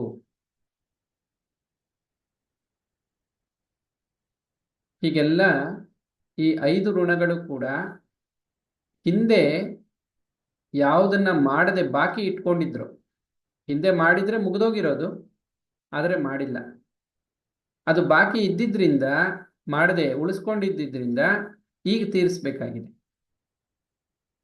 ಈಗ ಸಾಲ ಒಂದಷ್ಟು ತಗೊಂಡಿದ್ರು, ಅದರಲ್ಲೊಂದು ಅರ್ಧ ಭಾಗನೋ ಮುಕ್ಕಾಲು ಭಾಗನೋ ತೀರಿಸಿದ್ರು, ಇನ್ನು ಕಾಲು ಭಾಗ ಉಳ್ಕೊಂಡಿತ್ತು. ಅದನ್ನ ಯಾರು ತೀರಿಸ್ತಾರೆ? ಮತ್ತೆ ಹುಟ್ಟಿ ಬಂದಾಗ ಆ ಕಾಲು ಭಾಗ ತೀರಿಸ್ಬೇಕಾಗತ್ತೆ, ಅಥವಾ ಹೆಚ್ಚಿಗೆ ಇದ್ರೆ ಅಷ್ಟು ತೀರಿಸ್ಬೇಕಾಗತ್ತೆ. ಆ ರೀತಿಯಲ್ಲಿ ಈ ಋಣ ಅನ್ನುವಂಥದ್ದು ಜನ್ಮ ಜನ್ಮಕ್ಕೂ ಕೂಡ ಮುಂದುವರಿತಾ ಬರುತ್ತೆ, ಋಣಾನುಬಂಧ. ಈ ಋಣಾನುಬಂಧ ಇದ್ರೇನೆ ಅಲ್ಲಿ ವಿವಾಹ ಆಗೋದು, ಋಣಾನುಬಂಧ ಇದ್ರೇನೆ ಮಕ್ಕಳು, ಋಣಾನುಬಂಧ ಇದ್ರೇನೆ ಒಡ ಹುಟ್ಟಿದವರು ಇತ್ಯಾದಿ, ಇನ್ನೊಂದು ಮತ್ತೊಂದು ವ್ಯವಹಾರ, ಇವೆಲ್ಲ ಕೂಡ ಅದೇ ಕಾರಣದಿಂದಲೇ ಈ ಸಮಾಜದಲ್ಲಿ ಮುಂದುವರಿತಾ ಇರುತ್ತೆ. ಅದಕ್ಕೆ ಇದನ್ನ ವ್ಯಾವಹಾರಿಕ ಸತ್ತ ಅಂತ ಕರೀತಾರೆ. ವ್ಯವಹಾರದಲ್ಲಿರೋವರೆಗೂ, ವ್ಯವಹಾರ ಅಂದ್ರೆ ಕೊಡೋದು ತಗೊಳ್ಳೋದು ಅಂತ, ಇದು ವ್ಯವಹಾರ, ವ್ಯಾವಹಾರಿಕ ಜಗತ್ತು. ಕೊಡೋದು ತಗೊಳ್ಳೋದು ಅಂದ್ರೆ ಇಲ್ಲಿ ದೇವತೆಗಳಿಗೆ ಆಹುತಿ ಕೊಡೋದು, ಯಜ್ಞ, ಅದು ಕೂಡ ಅದೇ ಅರ್ಥನೇ ಬರುತ್ತೆ, ಭಗವಂತನಿಗೆ ಸಮರ್ಪಣೆ ಮಾಡೋದು ಇತ್ಯಾದಿ. ಯಾವಾಗ ಪರಮ ಅರ್ಥವನ್ನ, ಆ ಜ್ಞಾನವನ್ನ, ಅಧ್ಯಾತ್ಮ ಜ್ಞಾನ ಪಡ್ಕೊಂಡು ಆತ್ಮಜ್ಞಾನವನ್ನ ಪಡ್ಕೊಳ್ತಾನೋ ಅವನಿಗೆ ಈ ವ್ಯಾವಹಾರಿಕ ಜೀವನದಿಂದ ಮುಕ್ತಿ ಸಿಗುತ್ತೆ. ಅವನಿಗೆ ಕೇವಲ ಪರಮಾರ್ಥ ಮಾತ್ರ ಇರುತ್ತೆ. ಅಧ್ಯಾತ್ಮ ಜ್ಞಾನವನ್ನ ಅನುಷ್ಠಾನ ಮಾಡೋದು, ಅಭ್ಯಾಸ ಮಾಡೋದು, ಇತರರಿಗೆ ಅಜ್ಞಾನವನ್ನ ನೀಡೋದು, ಅಲ್ಲಿಗೆ ಅವನದು ಮುಗೀತು, ಅಷ್ಟೇ ಮಾಡಬೇಕಾಗತ್ತೆ. ಆದರೆ ಅಲ್ಲಿವರೆಗೂ ಈ ಯಾವ್ಯಾವ ಋಣಗಳೆಲ್ಲ ಬಾಕಿ ಇತ್ತೋ ಅದನ್ನೆಲ್ಲ ತೀರಿಸ್ಬೇಕು. ಈಗ ನಾವು ನೋಡೋ ಹಾಗೆ ಕೆಲವರು ಹೆಚ್ಚು ಕೆಲಸ ಮಾಡ್ತಾರೆ, ಕೆಲವರು ತಕ್ಕ ಮಟ್ಟಿಗೆ ಏನೋ ಮಾಡಿ, ಎಷ್ಟು ಮಾಡಬೇಕೋ ಅಷ್ಟು ಮಾಡ್ತಾರೆ, ಇತಿಮಿತಿ ಇರುತ್ತೆ. ಕೆಲವರಂತೂ ಆರಾಮಾಗಿರ್ತಾರೆ, ಅಂದರೆ ಅವರಿಗೆ ಹೆಚ್ಚು ಶ್ರಮ ಆಗಲ್ಲ ಜೀವನದಲ್ಲಿ, ಅದರ ಅಗತ್ಯನೂ ಇರಲ್ಲ. ಯಾಕೆ ಹೀಗೆ ಅಂದಾಗ, ಯಾರು ಹೆಚ್ಚು ಸಮಾಜದಿಂದ ತಗೊಂಡ್ಬಿಟ್ಟಿದಾರೋ, ಸಿಕ್ತು ಅಂತ, ಕೆಲವರೆಲ್ಲ ಹಾಗೆ ಸಿಕ್ತು ಅಂತ ಚೆನ್ನಾಗಿ ತಿಂದ್ಬಿಡೋದು, ಸಿಕ್ತು ಅಂತ ಎಲ್ಲ ತಗೊಂಡು ಸಂಗ್ರಹ ಮಾಡಿಟ್ಕೊಳ್ಳೋದು.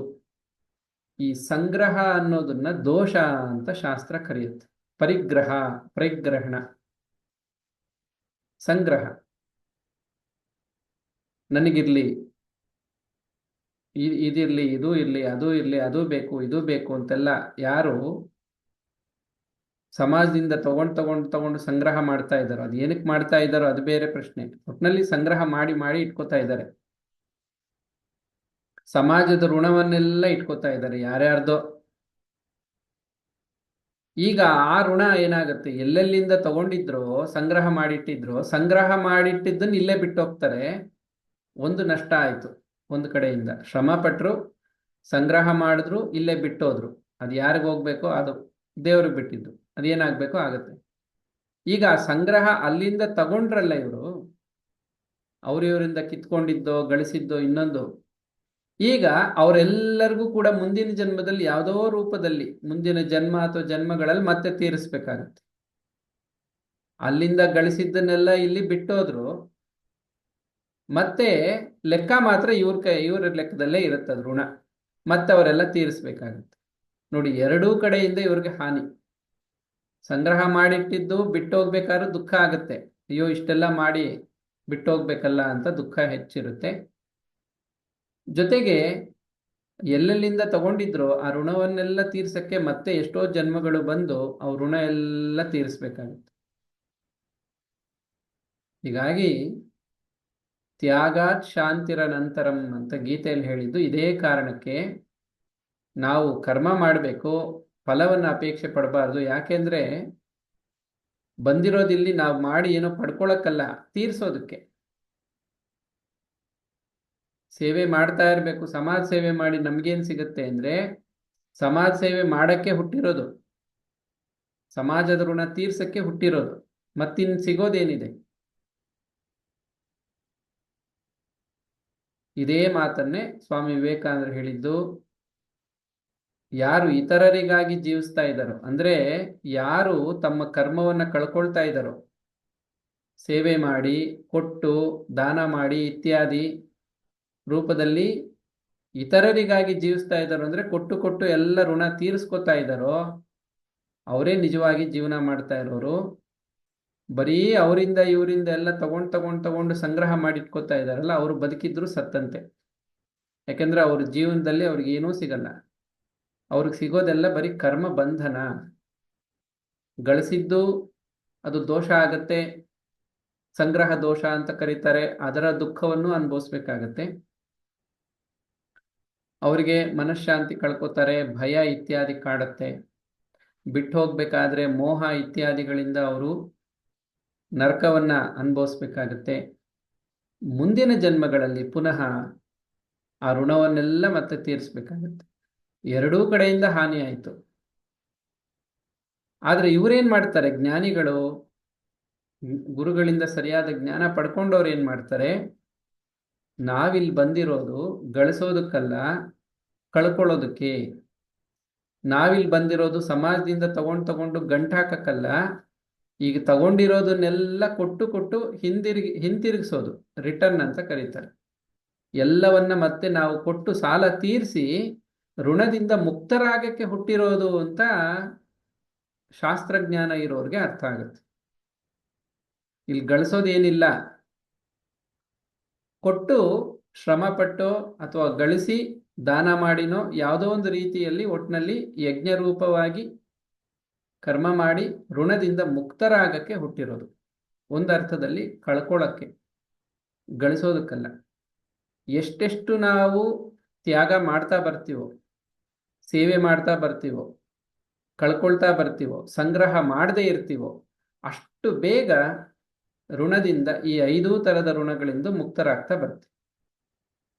ಅದರಲ್ಲಿ ಪ್ರತಿಯೊಬ್ಬರದು ಕೂಡ ಅವ್ರದ್ದೇ ಆದ ಒಂದು ಅಕೌಂಟ್ ಇರುತ್ತೆ.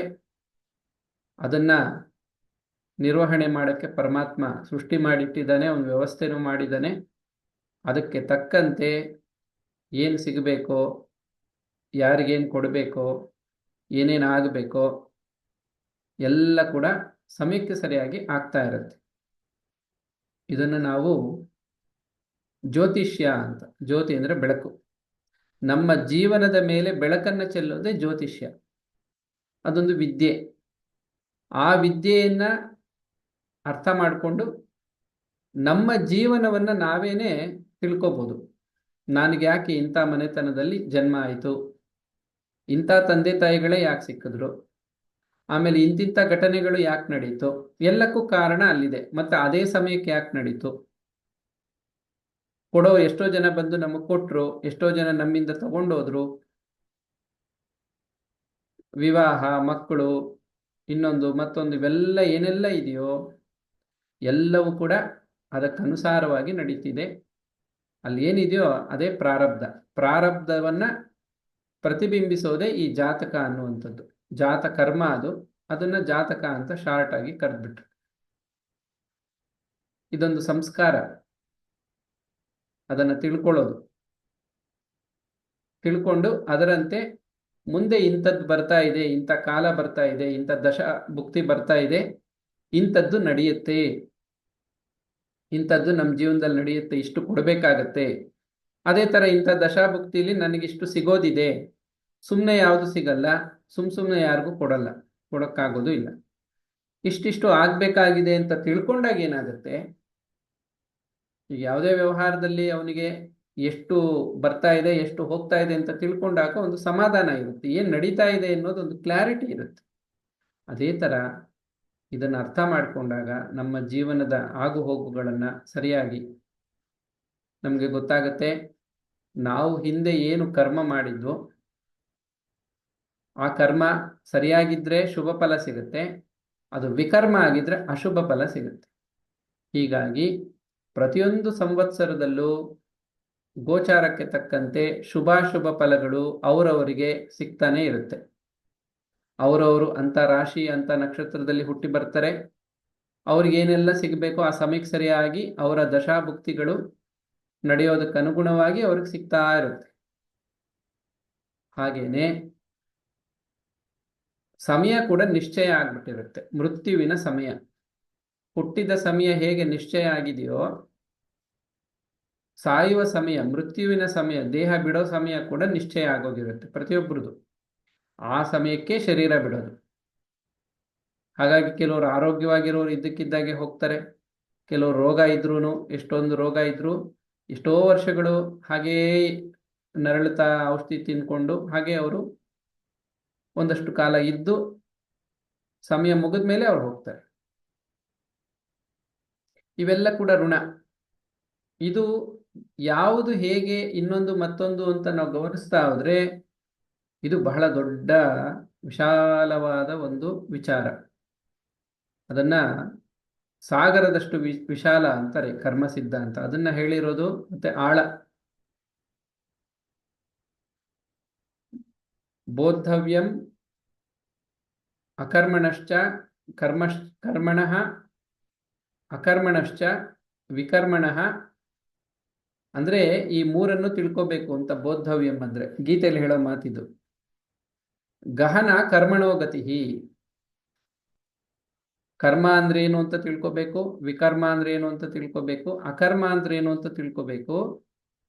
ಈ ಕರ್ಮ ಅನ್ನುವಂಥದ್ದು ಬಹಳ ಗಹನವಾದ್ದು, ಬಹಳ ಆಳವಾದ ವಿಚಾರ ಇದು. ಕರ್ಮಣೋ ಗತಿ, ಅವರವರ ಕರ್ಮಕ್ಕೆ ತಕ್ಕಂತೆ ಅವ್ರಿಗೇನೆಲ್ಲ ಆಗಬೇಕೋ ಸಿಗಬೇಕೋ ಎಲ್ಲ ನಡೀತಾ ಇದೆ. ಹೀಗೆ ಈ ಕರ್ಮ ಸಿದ್ಧಾಂತನೇ ಋಣಾನುಬಂಧ, ಆ ಋಣಕ್ಕನುಗುಣವಾಗಿ ಅವರಿಗೆ ಸಿಗಬೇಕಾಗಿರುವಂಥ ವಸ್ತುಗಳು, ವ್ಯಕ್ತಿಗಳು ಇತ್ಯಾದಿ ಇವೆಲ್ಲ ಕೂಡ ಸಮಯಕ್ಕೆ ಸರಿಯಾಗಿ ನಡೀತಾ ಇರುತ್ತೆ. ಅವರವರು ಅದನ್ನ ಅಷ್ಟಷ್ಟು ಪಡ್ಕೊಂಡು ತಮ್ಮ ಜೀವನವನ್ನ ಮಾಡ್ತಾ ಇದ್ದಾರೆ. ಈಗ ಏನೆಲ್ಲ ವಿಕರ್ಮ ಆಗಿದೆಯೋ ಅಥವಾ ಕೊಡಬೇಕಾಗಿರೋದನ್ನ ಕೊಡದೇ ಇರ್ತಾರೋ, ಲೋಭ ಅದಕ್ಕೆ ಕಾರಣ. ಲೋಭ ಅಂದ್ರೆ ಅತಿ ಆಸೆ, ಸಂಗ್ರಹ ಬುದ್ಧಿ. ಕೊಡಬೇಕಾಗಿದೆ, ಕೊಡ್ತಾ ಇಲ್ಲ, ಹಾಗೆ ಇಟ್ಕೊಳ್ಳೋಣ ಅಂತ. ಆವಾಗ ಏನಾಗುತ್ತೆ, ಎಷ್ಟೇ ಪ್ರಯತ್ನ ಮಾಡಿದ್ರೂ ಕೊಡೋದು ತಡ ಆದಷ್ಟು ಹೇಗೆ ಬಡ್ಡಿ ಹೆಚ್ಚಾಗುತ್ತೋ, ಇವತ್ತೇ ಕೊಟ್ಟುಬಿಟ್ರೆ ಬಡ್ಡಿ ಕಡಿಮೆ ಆಗುತ್ತೆ. ಇಲ್ಲ ಹೇಗೆ ಕೊಡಬೇಕು ನೋಡೋಣ ಕೊಡೋಣ ಅಂದ್ಬಿಟ್ಟು ಕೊಡದೆ ಹಾಗೇ ಇಟ್ಕೊಂಡಿದ್ರೆ ಇನ್ನು ಹೆಚ್ಚಿನ ಬಡ್ಡಿ ಸಹಿತವಾಗಿ ತೀರಿಸಬೇಕಾಗತ್ತೆ. ಇದೆಲ್ಲ ವಿಚಾರಗಳು ಕರ್ಮ ಸಿದ್ಧಾಂತದಲ್ಲಿ ಬರುತ್ತೆ. ಸ್ವಾಮಿ ವಿವೇಕಾನಂದರು ಕೂಡ ಕರ್ಮಯೋಗದಲ್ಲಿ ಒಂದಷ್ಟು ಇದ್ರ ಬಗ್ಗೆ ತಿಳಿಸಿದ್ದಾರೆ. ಇದನ್ನ ನಾವು ಇನ್ನೂ ಸ್ಪಷ್ಟವಾಗಿ ಚೆನ್ನಾಗಿ ತಿಳ್ಕೋಬೇಕು ಅಂದ್ರೆ ಪುರಾಣಗಳಲ್ಲಿ ಇದನ್ನ ಉದಾಹರಣೆ ಸಹಿತವಾಗಿ ಗಮನಿಸ್ಬೋದು. ಒಬ್ಬ ರಾಜ ಇದ್ದ, ಅವನಿಗೆ ಯಾಕೆ ಹೀಗಾಯ್ತು, ಅವನಿಗೆ ಯಾರೋ ಮಗ ಹುಟ್ಟದ, ಅವನು ಹೇಗೋ ಇದ್ದ, ಒಬ್ಬ ಒಳ್ಳೆಯವನಾಗಿದ್ದ, ಒಬ್ಬ ಇನ್ನೇ ಹೇಗೋ ಇದ್ದ, ಇನ್ ಕೆಲವ್ರಿಗೆ ಇನ್ನೇನೋ ಆಯ್ತು, ಯಾವ್ಯಾವ್ದು ಏನೇನಾಯ್ತು, ಸಾಮಾನ್ಯರಾಗ್ಲಿ, ರಾಜನಾಗ್ಲಿ, ಇನ್ನೊಬ್ಬ ಆಗ್ಲಿ, ಕೊನೆಗೆ ಋಷಿಗಳ ಜೀವನದಲ್ಲೇ ಆಗ್ಲಿ ಹಲವಾರು ಘಟನೆಗಳು ನಡೆಯುತ್ತೆ. ಇವೆಲ್ಲಕ್ಕೂ ಕೂಡ ಮತ್ತೆ ಅದರ ಹಿನ್ನೆಲೆ ಹೇಳುತ್ತದು. ಹಿಂದಿನ ಜನ್ಮದಲ್ಲಿ ಇವ್ರು ಹೀಗೇನೋ ಮಾಡಿದ್ರು, ಆ ಕಾರಣವಾಗಿ ಇವ್ರಿಗೆ ಹೀಗಾಯ್ತು. ಒಂದು ಸಣ್ಣ ಉದಾಹರಣೆಯನ್ನು ನೋಡಿ ಆಮೇಲೆ ನಾವು ಇಲ್ಲಿಗೆ ಇದನ್ನ ಈ ಪಂಚಯಜ್ಞಗಳ ವಿಚಾರದಲ್ಲಿ ಒಂದಷ್ಟು ತಿಳ್ಕೊಂಡ್ವಿ. ಮುಂದಿನ ಪ್ರವಚನದಲ್ಲಿ ಮುಂದುವರಿಸೋಣ. ಶ್ರೀರಾಮಕೃಷ್ಣರು ಒಂದ್ ಕಡೆ ಇದನ್ನ ಹೇಳ್ತಾರೆ.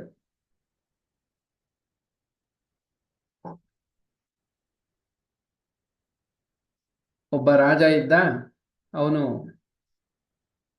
ಬ್ರಹ್ಮಹತ್ಯೆ ದೋಷಕ್ಕೆ ಗುರಿಯಾದ, ಏನೋ ತಪ್ಪು ಮಾಡಿಬಿಟ್ಟ. ಸರಿ, ಋಷಿ ಹತ್ರ ಹೋಗಿ, ಅವನಿಗೆ ಪರಿಚಯ ಇದ್ದಂಥ ಋಷಿ ಹತ್ರ ಹೋಗಿ ಇದಕ್ಕೆ ಪರಿಹಾರ ಏನು, ಪ್ರಾಯಶ್ಚಿತ್ತ ಹೇಗೆ ಮಾಡ್ಕೋಬೇಕು ಅಂತ ಹೇಳಿ ತಿಳ್ಕೋಬೇಕು ಅಂತ ಬರ್ತಾನೆ. ಋಷಿ ಆಗಿರಲ್ವಂತೆ, ಅಲ್ಲಿ ಕುಟೀರದಲ್ಲಿ ಇರಲ್ಲ, ಋಷಿಯ ಮಗ ಇರ್ತಾನೆ. ಏನ್ ಬಂದ ವಿಚಾರ ಅಂತ ರಾಜನ ವಿಚಾರಿಸಿದಾಗ ಈ ತರ ಅಂತ ಹೇಳಿದಾಗ ಅವನೇನ್ ಮಾಡ್ತಾನೆ, ನಮ್ಮ ತಂದೆ ಬರೋದಿನ್ನು ತಡ ಆಗ್ಬೋದು, ನೀವು ಇಷ್ಟೇ ತಾನೇ, ಬ್ರಹ್ಮಹತ್ಯೆ ದೋಷ ನಮ್ಮ ತಂದೆಯವರೇ ಹೇಳಿದ್ದಾರೆ, ರಾಮ ರಾಮ ರಾಮ ಅಂತ ಹೇಳಿ ರಾಮನಾಮ ಸ್ಮರಣೆ ಮಾಡಿಬಿಟ್ರೆ ಎಂತಹ ಬ್ರಹ್ಮಹತ್ಯೆ ದೋಷವೂ ನಿವಾರಣೆ ಆಗ್ಬಿಡುತ್ತೆ ಅಂತ, ನೀವು ಹಾಗೆ ಮಾಡಿ ಅಂತ ಹೇಳ್ತಾರೆ. ಸರಿ, ಋಷಿಕುಮಾರ ಎಲ್ಲ ಇಬ್ರು ಜ್ಞಾನಿಗಳೇ ಅಲ್ವಾ ಅಂತ ಹೇಳಿ ಆ ಋಷಿಕುಮಾರ ಹೇಳಿದಾಗ ಆತ ರಾಮ ರಾಮ ರಾಮ ಅಂತ ಹೇಳಿ ಅವನು ಅದನ್ನೇ ಅರ್ಥ ಮಾಡಿಕೊಂಡು ಅವನು ಹಾಗೆ ಹೊರಟು ಬಿಡ್ತಾನೆ. ಬಂದ ಮೇಲೆ ಋಷಿ ವಾಪಸ್ ಬಂದ ಮೇಲೆ ಮಗ ಹೇಳ್ತಾನೆ, ಋಷಿಕುಮಾರ ಈ ತರ ರಾಜರು ಬಂದಿದ್ರು, ಅವ್ರದೇನೋ ಒಂದು ದೋಷಕ್ಕೆ ಈ ತರ ಪರಿಹಾರ ಕೇಳಿದಾಗ ನಾನೇ ಹೇಳ್ದೆ. ಏನ್ ಹೇಳ್ದೆ? ಎಂತಹ ಬ್ರಹ್ಮಹತ್ಯೆ ದೋಷ ಆಗಿದ್ರು ಕೂಡ ರಾಮ ರಾಮ ರಾಮ ಅಂತ 3 ಸರಿ ಹೇಳಿದ್ರೆ ಸಾಕು, ಎಲ್ಲ ದೋಷ ನಿವಾರಣೆ ಆಗುತ್ತೆ ಅಂತ ಹೇಳಿದೆ. ಆಗ ಋಷಿಗೆ ಬೇಸರ ಆಗತ್ತಂತೆ, ಕೋಪನೂ ಬರುತ್ತಂತೆ. ನಿನಗೆ ಇನ್ನು ಭಗವಂತನ ನಾಮದಲ್ಲಿ ಪೂರ್ಣ ಶ್ರದ್ಧೆ ಬಂದಿಲ್ಲ. ಆದ್ರೆ ಇಷ್ಟು ಮಾತ್ರ ಇದೆ, ಶ್ರದ್ಧೆ ಇದೆ, ಆದ್ರೆ ಪೂರ್ಣ ಶ್ರದ್ಧೆ ಬಂದಿಲ್ಲ. ಹಾಗಾಗಿ ನೀನು ಮುಂದಿನ ಜನ್ಮದಲ್ಲಿ ಶೂದ್ರನಾಗಿ ಹುಟ್ಟುಬಿಡ್ತೀಯಾ, ಹುಟ್ಟುಬಿಡು ಅಂತೇನೋ ಶಾಪ ಕೊಟ್ಬಿಟ್ರಂತೆ. ನೋಡಿ, ಹೊರಗಿಂದ ನೋಡಕ್ಕೆ ಇವನೇನೋ ಒಳ್ಳೆ ಕೆಲಸ ಮಾಡ್ದ ಅಂತ, ಆದ್ರೆ ಋಷಿ ಶಾಪ ಕೊಟ್ಬಿಟ್ನಂತೆ, ನೀನು ಶೂದ್ರನಾಗಿ ಹುಟ್ಟು ಮುಂದಿನ ಜನ್ಮದಲ್ಲಿ. ಇಲ್ಲಿ ಅರ್ಥ ಆಗತ್ತೆ ನಮಗೆ, ಭಗವಂತನ ವಿಚಾರದಲ್ಲಿ ಶ್ರದ್ಧೆಯ ಕೊರತೆ ಇರೋರು ಆ ರೀತಿ ಆಗ್ತಾರೆ ಅಂತ ಒಂದು ಅರ್ಥ. ಇಲ್ಲಿ ಶೂದ್ರರು ಅಂದ್ರೆ ಬರೀ ಹುಟ್ಟುತ್ತಾ ಅಲ್ಲ, ಜಾತೇಶು ಶೂದ್ರ, ಹುಟ್ಟುತ್ತಾ ಎಲ್ಲ ಹಾಗೆ ಹುಟ್ಟೋದು. ಆದ್ರೆ ಗುರುಕೃಪೆಯಿಂದ ಅವರು ಬ್ರಾಹ್ಮಣ್ಯವನ್ನ ಪಡ್ಕೋಬೇಕು, ಹುಟ್ಟುತ್ತಾ ಬ್ರಾಹ್ಮಣ್ಯವನ್ನ ಪಡ್ಕೊಂಡು ಬರೋದಲ್ಲ. ಬ್ರಹ್ಮವನ್ನ ಅರ್ಥ ಮೇಲೆ ಏನಾಗ್ತಾನೆ ಅಂತ ಪ್ರಶ್ನೆ ಕೇಳಿದಾಗ ಯಾಜ್ಞವಲ್ಕರು ಹೇಳ್ತಾರೆ, ಬ್ರಹ್ಮ ಜಾನಾತಿ ಇತಿ ಬ್ರಾಹ್ಮಣ ಅಂತ. ಬ್ರಹ್ಮವನ್ನ ಅರ್ಥ ಮೇಲೆ ಅವನು ಬ್ರಾಹ್ಮಣನಾಗ್ತಾನೆ, ಅವನಲ್ಲಿ ಬ್ರಾಹ್ಮಣ್ಯ ಇರೋದು ಅಂತ ನಿಜವಾಗಿ ಆ ಅರ್ಥದಲ್ಲಿ ಹೇಳಿದ್ದಾರೆ. ಹೀಗೆ ಇವನಿಲ್ಲಿ ಬ್ರಾಹ್ಮಣನಾಗಿ ಹುಟ್ಟಿದ್ದಾನೆ, ಆದ್ರೆ ಶ್ರದ್ಧೆಯ ಕೊರತೆಯಿಂದಾಗಿ ಪುನಃ ಅವನು ಶೂದ್ರನಾಗಿ ಹುಟ್ಟಬೇಕಾಗಿ ಬಂತು. ನೋಡಿ, ಇದೊಂದು ಕರ್ಮ. ಅಲ್ಲಿ ಏನ್ ಕರ್ಮ ಆಯ್ತು ಅಂದ್ರೆ ವಿಕರ್ಮ ಆಗೋಯ್ತು. ಎಷ್ಟು ಸೂಕ್ಷ್ಮ ಇದೆ ಇದು. ಅವನೇ ಈ ತ್ರೇತಾಯುಗದಲ್ಲಿ ರಾಮಾವತಾರ ಆದಾಗ ಗುಹನಾಗಿ ಜನ್ಮ ಎತ್ತಿದ ಅಂತ ಶ್ರೀರಾಮಕೃಷ್ಣ ಹೇಳ್ತಾರೆ. ವಚನವೇದದಲ್ಲಿ ವಿಚಾರ ಬರುತ್ತೆ. ಇನ್ನೆಷ್ಟು ಸೂಕ್ಷ್ಮವಾಗಿ ನಾವು ನಡ್ಕೋಬೇಕಾಗತ್ತೆ. ಯಾವುದೇ ಒಂದು ಒಳ್ಳೆ ಕೆಲಸ ಮಾಡಬೇಕಾದ್ರೂ ಕೂಡ ಎಷ್ಟು ಎಚ್ಚರಿಕೆಯಿಂದ ಮಾಡಬೇಕಾಗತ್ತೆ. ಪ್ರತಿಯೊಂದಕ್ಕೂ ನಮಗೆ ಗುರುವಿನ ಅನುಗ್ರಹ ಬಹಳ ಮುಖ್ಯ. ಇದೇ ಕಾರಣಕ್ಕೆ ಗುರುವಿನ ಗುಲಾಮನಾಗದೆ, ಅಂದ್ರೆ ಗುರು ಹೇಳಿದ ಹಾಗೆ ಕೇಳದೆ ದೊರೆಯದಣ್ಣ ಮುಕ್ತಿ. ಕರ್ಮ ಬಂಧನದಿಂದ ಮುಕ್ತಿ ಸಿಗಲ್ಲ, ಋಣದ ಬಂಧನದಿಂದ ಮುಕ್ತಿ ಸಿಗಲ್ಲ. ಋಣಾನುಬಂಧ ಮುಂದುವರಿತಾನೆ ಹೋಗುತ್ತೆ. ಇದರಿಂದ ಬಿಡುಗಡೆ ಆಗ್ಬೇಕಂದ್ರೆ ಜ್ಞಾನದಿಂದ ಮಾತ್ರ ಸಾಧ್ಯ. ಜ್ಞಾನವನ್ನ ಬೆಂಕಿಗೆ ಹೋಲಿಸ್ತಾನೆ ಪರಮಾತ್ಮ. ಜ್ಞಾನ ಅಗ್ನಿ, ಜ್ಞಾನಾಗ್ನಿ ದಗ್ಧ ಕರ್ಮಾಣ ಭಸ್ಮಸಾತ್ ಕುರುತೆ ತಥಾ.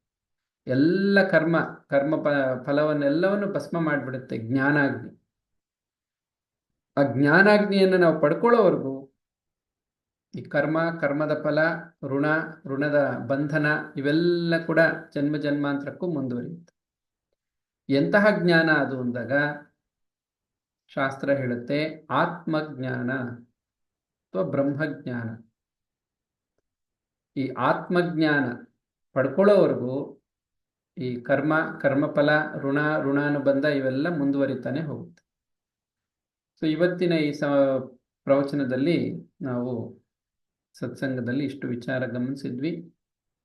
ಇದಕ್ಕೆ ಸಂಬಂಧಪಟ್ಟಂತೆ ಇನ್ನೊಂದಷ್ಟು ಉದಾಹರಣೆಗಳ ಮೂಲಕ ನಾವು ಈ ಕರ್ಮ ಫಲ, ಋಣಾನುಬಂಧ ಹೇಗಿರುತ್ತೆ ಎನ್ನುವುದನ್ನ ಶಾಸ್ತ್ರಗಳ ಉದಾಹರಣೆಯ ಮೂಲಕ ಇನ್ನೊಂದಷ್ಟು ಚೆನ್ನಾಗಿ ಮುಂದಿನ ಪ್ರವಚನಗಳಲ್ಲಿ ಅರ್ಥ ಮಾಡ್ಕೋಣ. ಹರಿ ಓಂ ತತ್ಸತ್. ಶ್ರೀರಾಮಕೃಷ್ಣಾರ್ಪಣಮಸ್ತು.